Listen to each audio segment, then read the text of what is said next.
Hi, hello, welcome. I have already filmed this intro once, and it's a really rare talent. He's never gonna do this. The world is not on the line.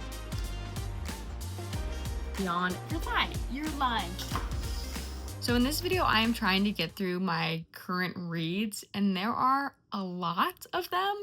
I actually have already read some because, like I said, I have to redo this intro because the first time I tried to record it, I mentioned a lot of books that I'm not going to get to in this video. Basically, I have a ton of books that I am in the middle of and I'm trying to get through, and so this video is just going to be me taking you with me as I try and get through some pages and get lost in some worlds. Currently for this video, if I'm remembering correctly, again, I'm filming this after I've already started filming, and I am in the middle of The Well of Ascension, which is the second book in the Mistborn series. I am in the middle of Babel, which is actually sitting right here. I have like 100 pages left, so I'm trying to finish that. And then I'm in the middle of Barrier Bones in the Midnight Soil by VE Schwab, which is one of my most anticipated reads of the year, and so you will get some of my thoughts on that. Now, part of my incentive for wanting to get through my currently reading, one, I don't typically have this many books going at once, and I have a lot of books at the library that I want to get to. So you'll also get a little bit of a sneak peek of my thoughts on the Powerless trilogy.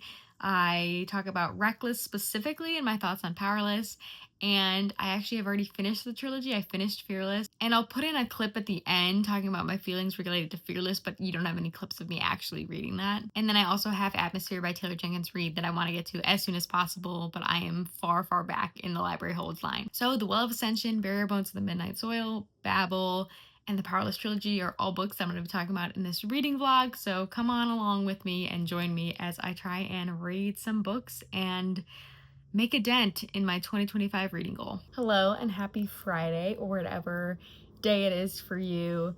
I am currently 54% into Barrier Bones in the Midnight Soil by VE Schwab, and I have been loving it. I will say I am surprised that I'm only 54% in, because I feel like I've been spending so much time reading it and I'm barely past halfway. A lot of the ingenuity in how VE Schwab writes is in the use of description and the narration, and it's a really rare talent. I don't feel like I read many authors that capture me the way that she does. I can't wait to see how it stands up to the other books by VE Schwab. Here's to reading.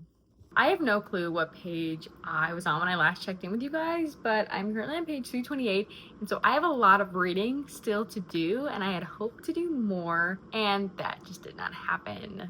Please ignore the Kindle stickers that are falling off. I have to reset them. But I am still trying to finish up Barrier Bones to the Midnight Soil. This is not at all because of the quality of the book. The book is really good, and I'm really enjoying it. I just cannot find time to sit down and read lately. I'm on page 328, and I believe it's 500 pages. The acknowledgements start on page 534, so I have quite a big chunk of the book left, a little under half. I wanted to jump on really quickly and kind of give my thoughts about the book and the plot and how I'm feeling.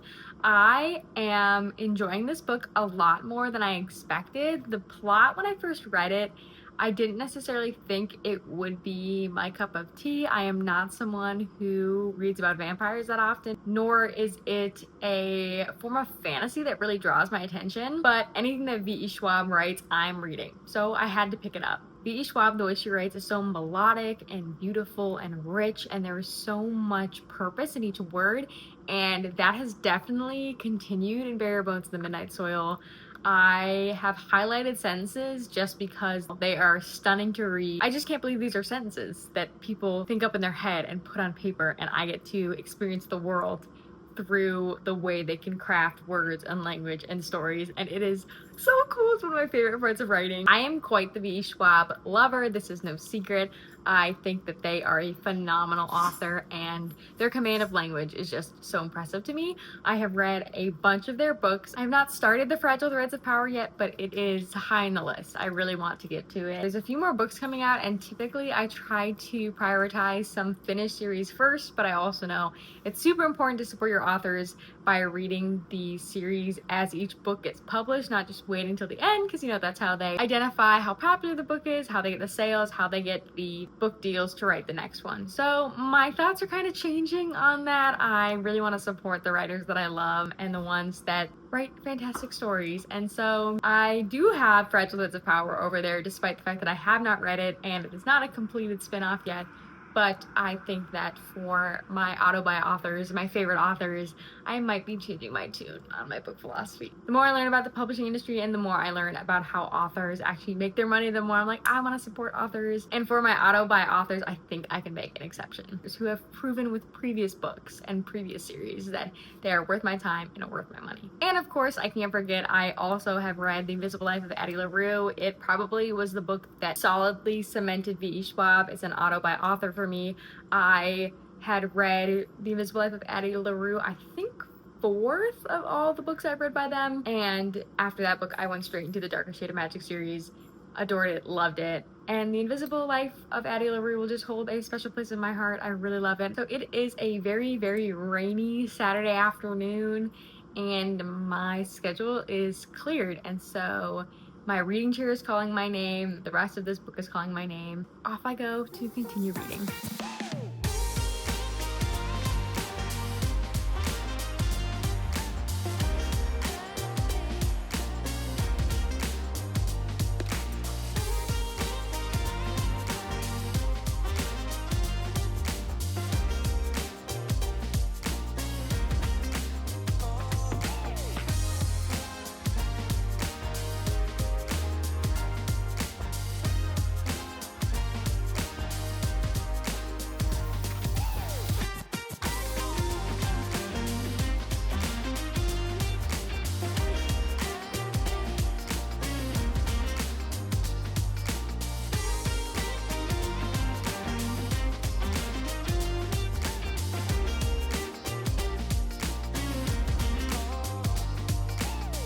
The daylight is rapidly leaving me, but I have about 20 minutes left is what my Kindle says of Bare Bones in the Midnight Soil. I'm on page 514. I'm 95% done and my Kindle is at 8%. So right now it is a battle of who can do their thing faster. Me read the last however many pages, 30 pages, or my Kindle die. I will probably let my thoughts stew once I finish this book, but I'm really intrigued with how the end of this novel is going. I think I know how it's going to end, but I really hope that I'm surprised and shocked that it doesn't end the way these last 50 pages have me thinking it's gonna end. And I just am thinking as I'm prepared to finish these last few chapters about why I love VE Schwab, and it is truly their writing. The way that they use description and depiction to just paint the narrative in your head is so impressive and so stellar, and I applaud them for their phenomenal author, and it is why I keep coming back to their books. And I've noticed in this book specifically, I know a lot of it is told through kind of flashbacks. I'd say there's multiple timelines, but you're kind of getting the background of one character while there's the present day of the other character. And of course, these are immortals in this book, so the first character is still living when we are in present day, but we're getting some background of them earlier. And so I will say, despite the fact that there are so many flashbacks to kind of tie in all those timelines, there is less dialogue than you would anticipate. Granted, the present timeline, there's more of it, but in the past timeline, it's really mainly description and the narrator. And I think it's such a unique way to do this. And VE Schwab shines in their descriptions and narrative and prose.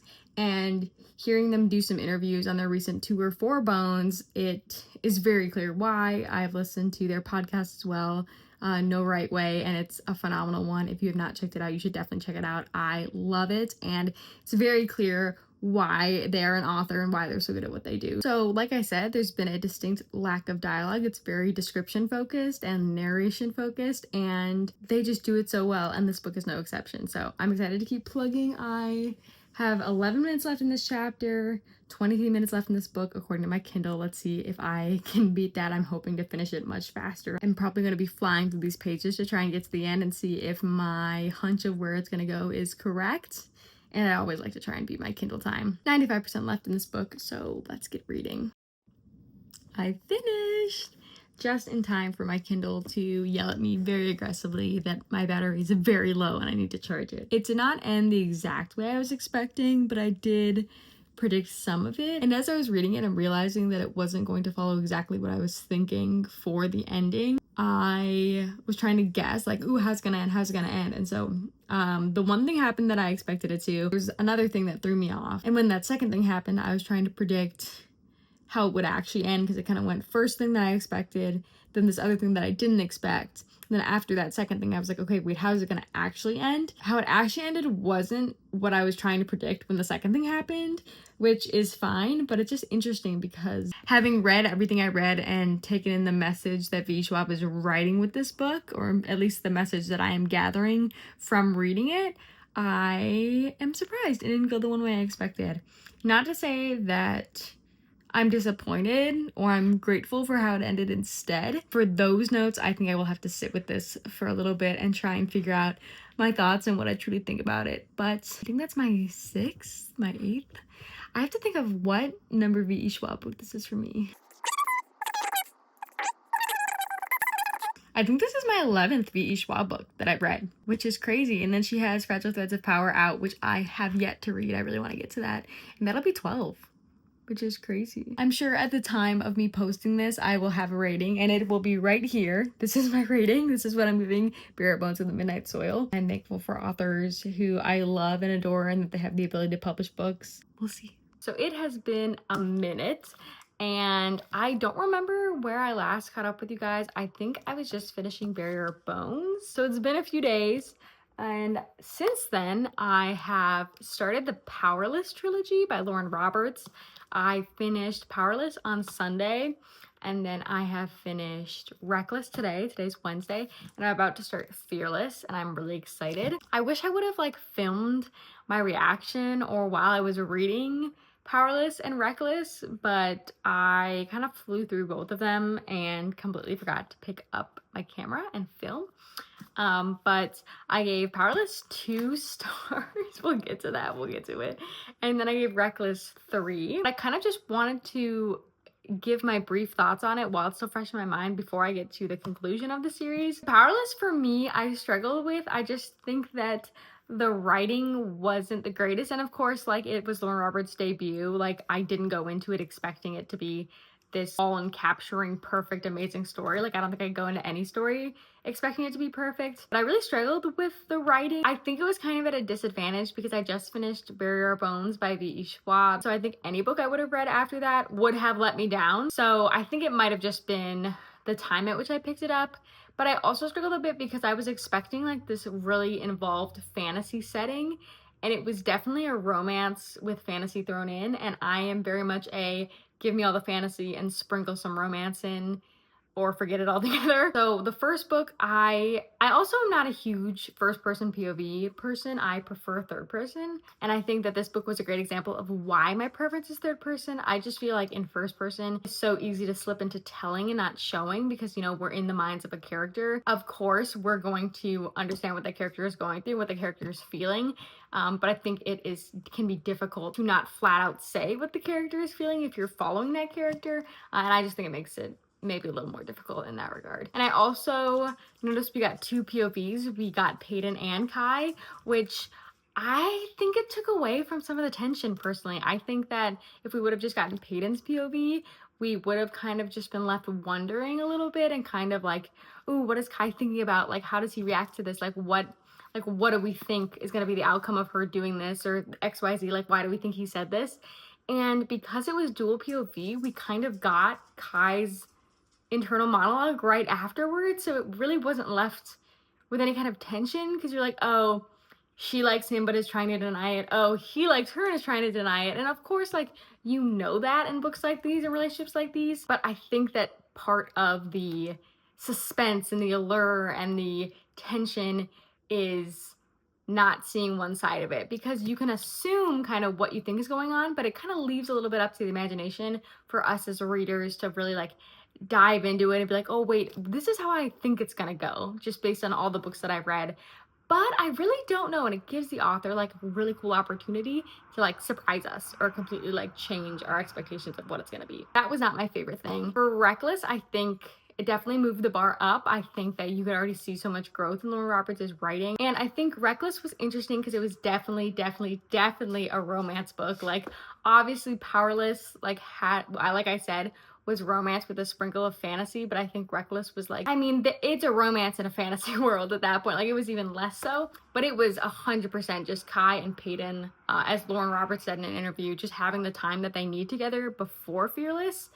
And I definitely enjoyed it. I think the banter was great at some points, but at other points I was really cringing. I don't know if it's just me. I cannot picture any guy saying darling in a way that is like, that isn't cringy. If for whatever reason, like, there's only one voice I can picture it in, and it's like in a British accent, a very, like, I don't know how to explain it, but it's like, that's the only voice I can picture it in. So I kind of kept jumping to that voice in my mind whenever Kai said anything with darling at the end. And it just like kind of threw me off, because that is not how I pictured Kai's voice at all. But in order for me to read it in a way that didn't feel cringy, I had to do that. There were some parts of dialogue where I was like,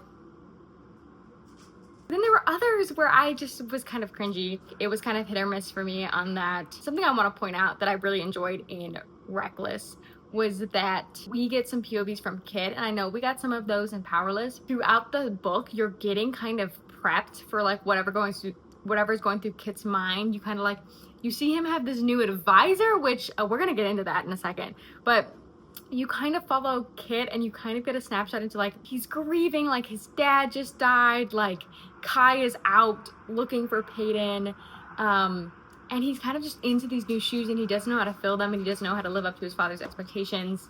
And you kind of see sprinkles of what's going through his head. And I, like, at the beginning, I kind of thought he was leaning one way, and then clearly with the ending, he's going the opposite way. But as soon as I read that last line, I was like, I can see exactly how she got here and how she set it up for this to be the ending. So that was pretty cool. And it's just very interesting. It's very, very intriguing to me that is how Kit is reacting to this scenario. And even like what he says to Kai at the end about the unforeseen circumstances, like, that's very interesting. So I'm excited to see where Fearless takes us. I'm ready to get started. Despite me having all of these comments and thoughts about it and still ranking it 3 stars, I did enjoy Reckless, but like I said, there were just some things for me that just didn't work, and unfortunately it wasn't a book where I felt like I was satiated. Powerless kind of let me down a little bit, and then reading Reckless, I was expecting something that I didn't get necessarily. Like I said, it really focused on the character relationship, so I don't feel like we had as much of like the fantastical world building.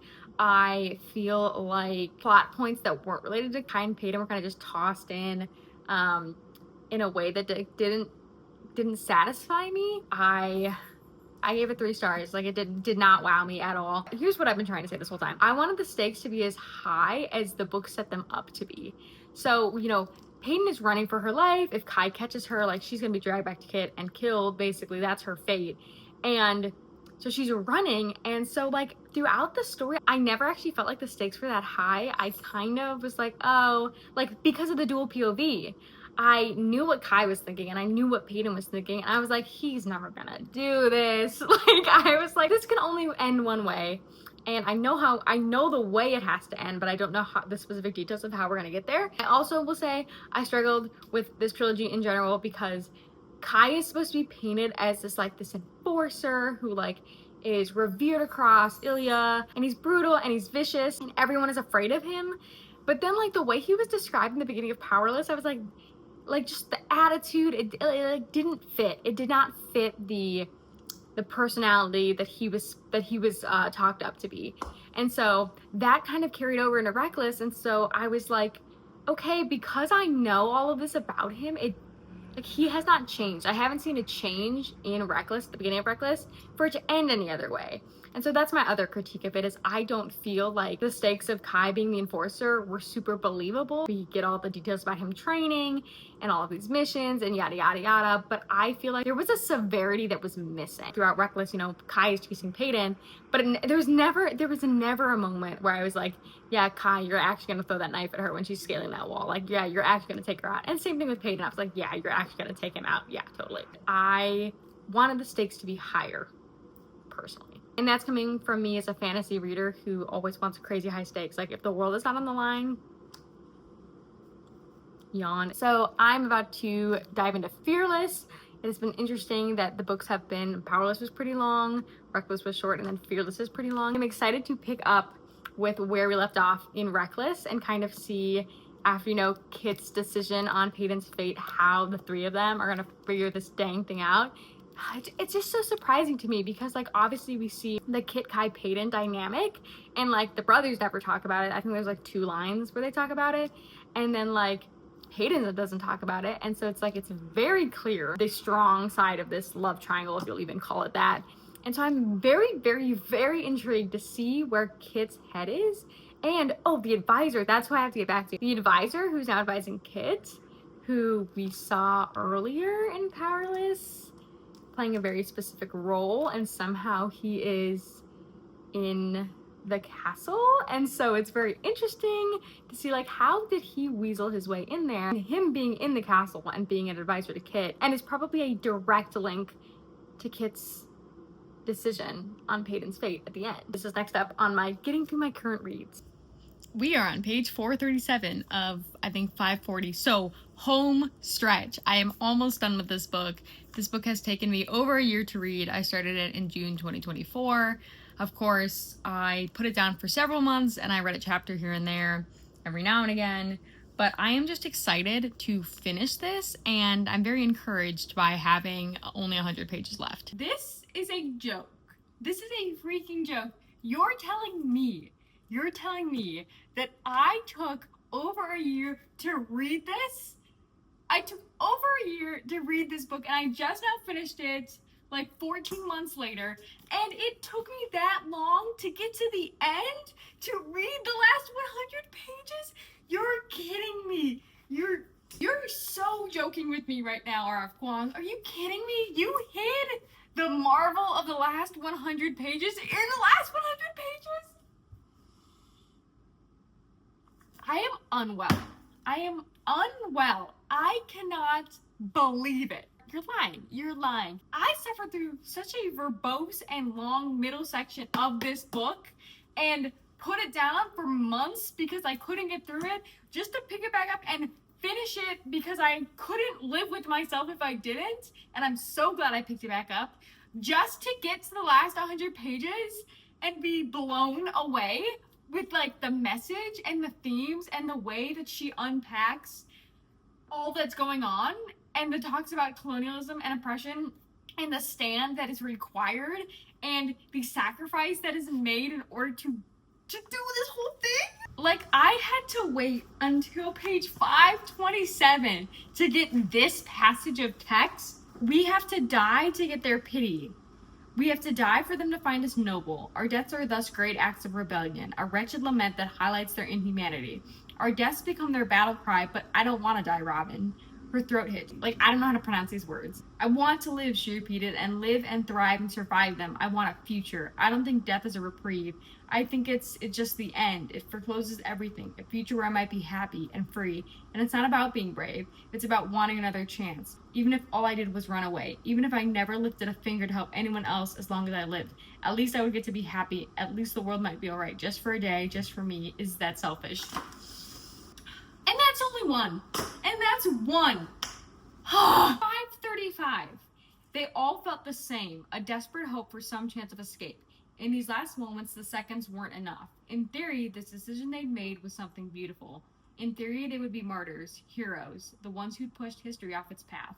But none of that was a comfort. In the moment, all that mattered was that death was painful and frightening and permanent, and none of them wanted to die. But even as they trembled, not one of them broke. It was only a wish after all, and the army was on its way. You're actually kidding. You are actually kidding. You're actually kidding. So if it wasn't clear, I finished Babel, and it is a book that I don't think I can rate because I can't give it above 3 stars, but I can't give it below 3 stars, and so I'm just going to give it 3 stars, but that's not a real rating. It was a struggle for me because I do not love RF Kuang's prose, but I think the message about colonialism and oppression and race and the cost it sits on society and on all of us was mind-blowing. Like, it was so good, and I just think that if it was edited down a little bit and it was a shorter read, less verbose, less wordy, if RF Kuang trusted her readers to grasp the message, I think I would have finished this so fast. However, there was just an element to it that I struggled with, which is really, really unfortunate because I think this book is so needed and so important. It is truly a beautiful piece of art, despite the fact that it wasn't my favorite piece of art. And if you have not read it, I cannot say I wholeheartedly recommend it because I think the pacing, the word choice, the amount of words, the way that RF Kuang describes things isn't something that I would recommend, but the story and the message and Robin's journey throughout, Robin and his gang and all of them, just a discussion about power and society and privilege. Yeah.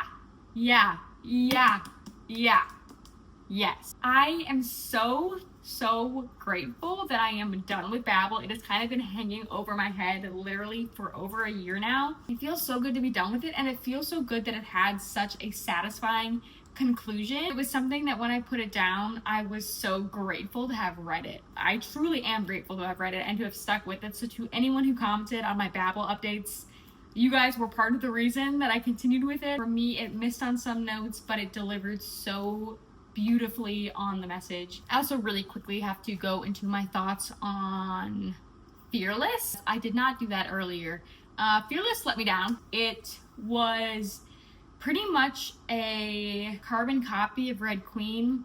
I'm gonna go into some spoilers, so if you have not read it, just skip ahead to this number. I loved Red Queen in high school. That was one of my favorite series of all time. The fact that Kit's arc is so close to Maven's and just not done as well, it really frustrates me. And I really wanted this book to kind of grow into its own and kind of shift into a different direction and be unique. I do not want to go on and on about all the reasons I didn't like it. I just don't think it was unique. I struggled with the writing style, and I struggled with some of the dialogue and just the direction the story took. And it was just not something that I enjoyed. And I guess I'll leave it at that. That's where I'm gonna leave this video. I was most anticipating finishing Babel of all the books that were on my currently reading shelf, and I'm so glad that I've achieved that. It is done, and I've done it. But I hope you guys enjoyed. It was so nice to have you, and I hope I have encouraged you to get through some of the books on your currently reading list, because maybe you'll really enjoy it. Maybe it'll take you 14 months, and then all of a sudden you'll be like, wait a minute, that was excellent. Maybe. But anyway, thank you so much for watching and coming along with me, and I will see you again soon.